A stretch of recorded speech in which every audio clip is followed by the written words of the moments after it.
After years of waiting and several delays, there is finally good news for the Philippine Navy. The first of the 2 additional landing platform docks ordered from Indonesia is now taking shape, and according to recent reports, the vessel is expected to reach a major milestone very soon. New images coming from PAL's shipyard in Indonesia show a large vessel under construction, surrounded by extensive scaffolding and ongoing work. These developments indicate that the long-awaited project is finally making significant progress. According to information shared by Philippine Defense Monitor, the 3rd overall landing platform dock under the 4-ship program is scheduled to be launched on June 30th, 2026. This announcement marks an important step forward for the Philippine Navy's modernization efforts, especially as the service continues to face operational challenges due to the limited number of Sealift assets currently available. For those who may not remember, the Philippines signed a follow-on contract with Indonesia in 2022 for 2 additional landing platform docks. These vessels are intended to expand the country's capability to transport troops, vehicles, military equipment, and humanitarian assistance across the archipelago. However, like many defense projects around the world, the program encountered delays caused by global supply chain disruptions and shortages of critical components. Despite these setbacks, construction continued, and today the project appears to be moving steadily toward completion. The vessel that will be launched later this month represents the 3rd ship in the overall 4-ship LPD program of the Philippine Navy. The first 2 ships, BRP Tarlac and BRP Davao del Sur, have already proven their value over the years. These vessels have participated in numerous military exercises, humanitarian assistance operations, disaster response missions, and troop deployments. Whenever natural disasters strike, these ships often become some of the most important assets available to the government. Their ability to carry personnel, supplies, vehicles, and relief goods allows authorities to reach isolated areas that are difficult to access by land. Beyond humanitarian missions, the vessels also play an important role in strengthening the country's defense posture. As an archipelagic nation composed of thousands of islands, the Philippines relies heavily on sealift capabilities. The ability to quickly move troops and equipment from one area to another is essential not only for military operations, but also for emergency response. Because of this, increasing the number of large transport vessels has become one of the priorities of the armed forces of the Philippines modernization program. At present, the Philippine Navy operates only a limited number of large amphibious and sealift vessels. This creates challenges whenever multiple missions must be conducted simultaneously.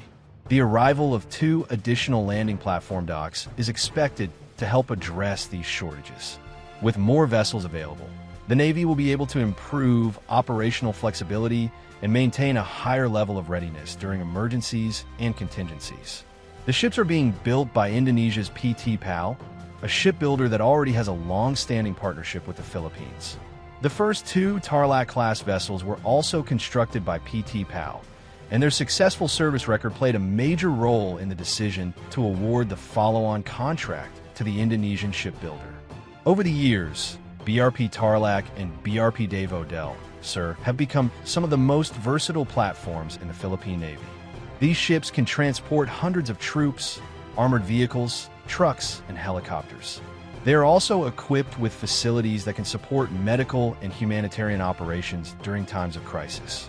This versatility makes them valuable assets not only during military operations, but also during peacetime missions.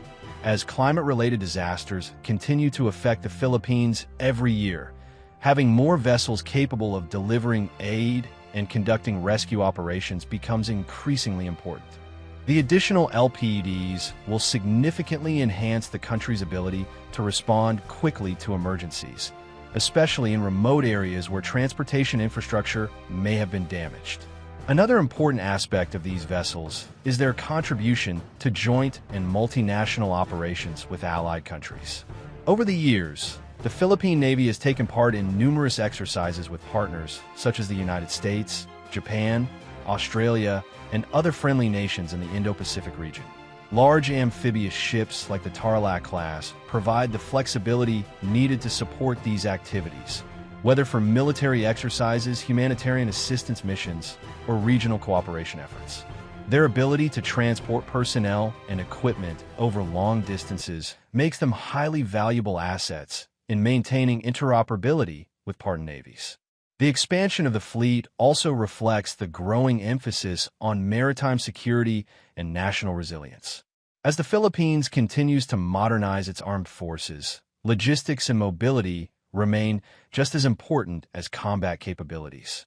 Many defense analysts consider Sealift assets to be among the most essential components of a modern military because they ensure that troops and resources can be deployed whenever and wherever they are needed. With the first additional LPED now approaching its launch date, attention will soon shift toward the construction progress of the fourth and final vessel under the current program. Once all 4 ships are operational, the Philippine Navy will possess one of its largest and most capable Sealift fleets in recent history, providing a significant boost to both national defense and disaster response capabilities. Meanwhile, the newly constructed vessel is expected to be delivered to the Philippine Navy sometime in 2027, following a series of sea trials and acceptance procedures. Before entering active service, the ship will undergo extensive testing to ensure that all systems are functioning properly. These tests typically include evaluations of the propulsion system, navigation equipment, communication systems, and other key components. Only after successfully completing these trials will the ship officially join the fleet. Once commissioned, the new vessel will provide the Philippine Navy with greater operational capacity and increased flexibility. It will allow the service to support multiple missions simultaneously while improving the country's capability to conduct humanitarian assistance, disaster response, and military transport operations. More importantly, the project demonstrates that despite delays and logistical challenges, the modernization of the armed forces of the Philippines continues to move forward. Although warships, fighter aircraft, and missile systems often attract more attention, support vessels such as landing platform docks are equally important. These ships form the backbone of military logistics and humanitarian operations, making them indispensable assets for an island nation like the Philippines. As the scheduled launch date approaches, defense observers and supporters of the AFP Modernization program will undoubtedly be watching closely. If everything proceeds according to plan, another important milestone will soon be added to the Philippine Navy's growing list of modernization achievements. Together with new frigates, offshore patrol vessels, corvettes, and other future acquisitions, the additional landing platform docks will help create a stronger and more capable naval force. And with each new ship entering service, the Philippines moves one step closer toward building a navy that is better prepared to protect the nation's interests and respond to the challenges of the future. What are your thoughts on the upcoming launch of the Philippine Navy's newest landing platform dock? Do you believe 4 LPDs will be enough? Or should the Philippines acquire even more in the future? Let us know your thoughts in the comments below, and don't forget to like, subscribe, and turn on notifications for more updates on Philippine defense and AFP modernization.